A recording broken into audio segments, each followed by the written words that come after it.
Welcome to this edition of the Native News Update on this Monday, February 14th, Valentine's Day. I'm your host for today's program, Paul DeMain.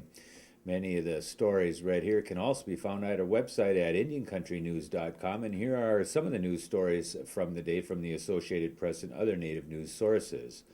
Washington state firefighters on Sunday and today were putting out hot spots from a fierce wind whip blaze that gutted 20 homes and forced over 300 residents from their dwellings on the Yakima Reservation in Washington.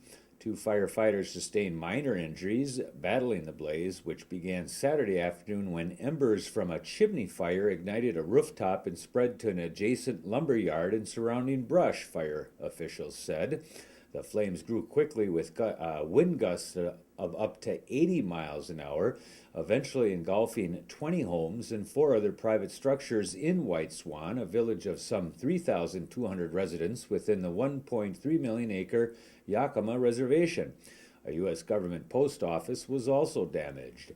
Deputy Fire Chief Alan Walker said he expected it would take several days to completely extinguish the remaining hot spots, especially at the sawmill where stacks of smoldering logs were piled 25 feet high.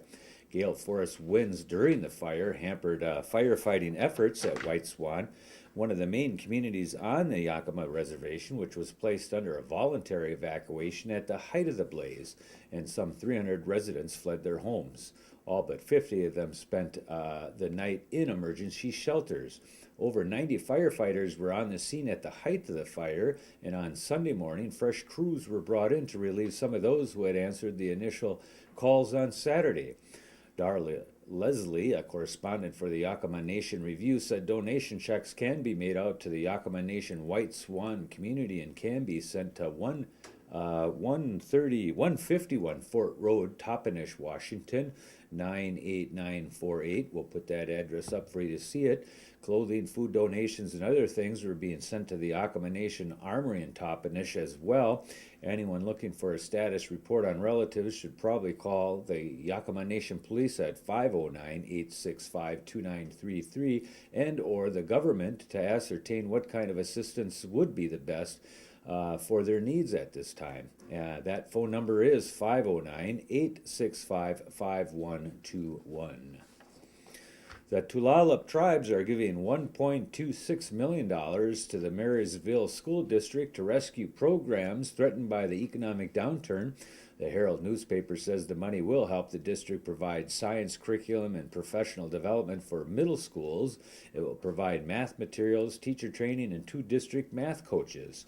The tribe is also helping the district pay for a new student data system, cultural diversity training for staff, all-day kindergarten, and class size reductions through the 3rd grade.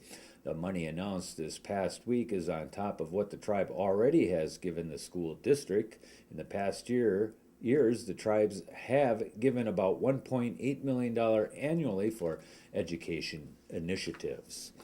In Wisconsin, the Sawyer County Sheriffs Department and other conservation agencies are investigating the torching of 6 fishing houses on Grindstone Lake owned by tribal members during the early morning hours of February 13th on the Lakota Ojibwe Reservation.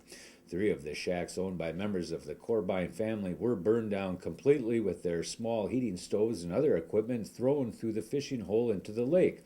3 others were damaged. None of the some 30 or more other non-native fishing shacks on the lake appeared to have been bothered. Authorities are attempting to identify or locate at least 1 snowmobile, maybe 2 that were involved in the incident. Ojibwe tribal members and non-Indians both set up ice fishing shacks during the winter months to harvest fish.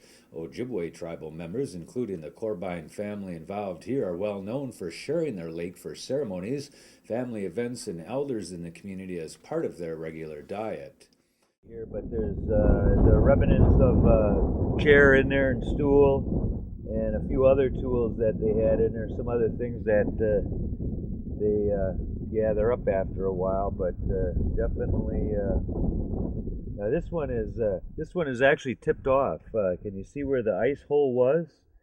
So it looks like what they did is they tipped it off of the hole first and knocked it over, maybe to do something with it, or else someone came down and tipped it. I would suspect that what they did is they tipped it over first.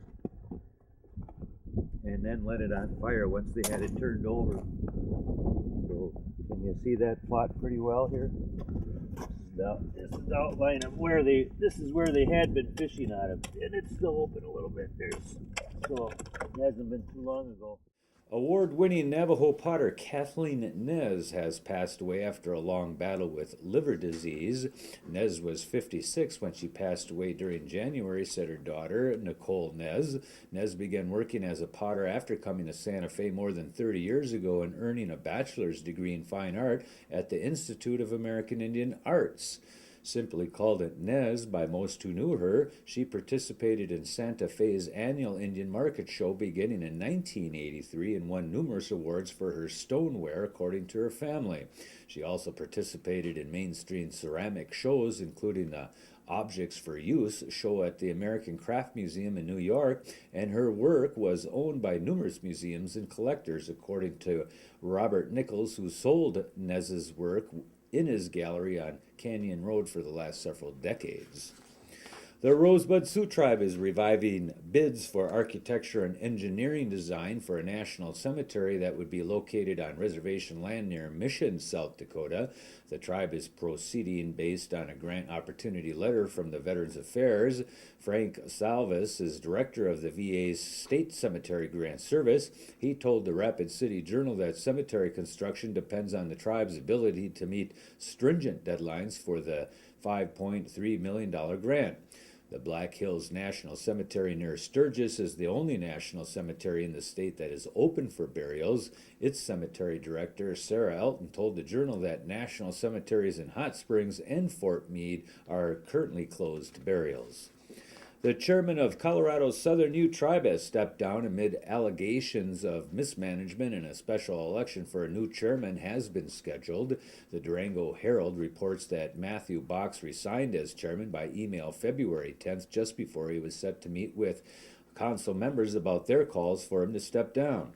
Tribal Councilman Jimmy Newton was appointed as acting chairman last Friday. A special election for a new chairman was set for April 12th. An effort to recall Box failed last December because not enough people voted. A longtime advocate for Native Americans, Thelma Rios, saw her good work overshadowed by her involvement in the 1975 slaying of another American Indian Movement activist, according to her friends and attorney. Rios' attorney, Matt Kinney, said that she was diagnosed with lung cancer shortly after he negotiated a plea deal for her involvement in the murder of anime pig Tuakwash in 1975. She pled guilty as an accessory to kidnapping last November, and in a sealed affidavit named those in the AIM leadership roles who had her make that phone call. The office of another Rios attorney, Randy Connolly, told the Associated Press she passed away February 9th at a Rapid City hospital. She was 65. Connolly told the Rapid City Journal her death was a sad day for the Indian people on whose behalf she often worked. Rios admitted in court last fall that she relayed a message to other members of the American Indian Movement to bring Aquash from Denver, Colorado to Rapid City, South Dakota in December of 1975 because AIM leadership members thought she was a government informant and were considering offing her. Rios also said she opened up her apartment so Aquash could be interrogated. South Dakota Attorney General Marty Jackley extended his condolences to the Rios family and said he didn't expect her death would interfere with the filing of future charges in the Aquash case. And that is the latest roundup of news from Indian Country on this edition of the Native News Update. We want to say miigwech for you showing up today, and come back again soon.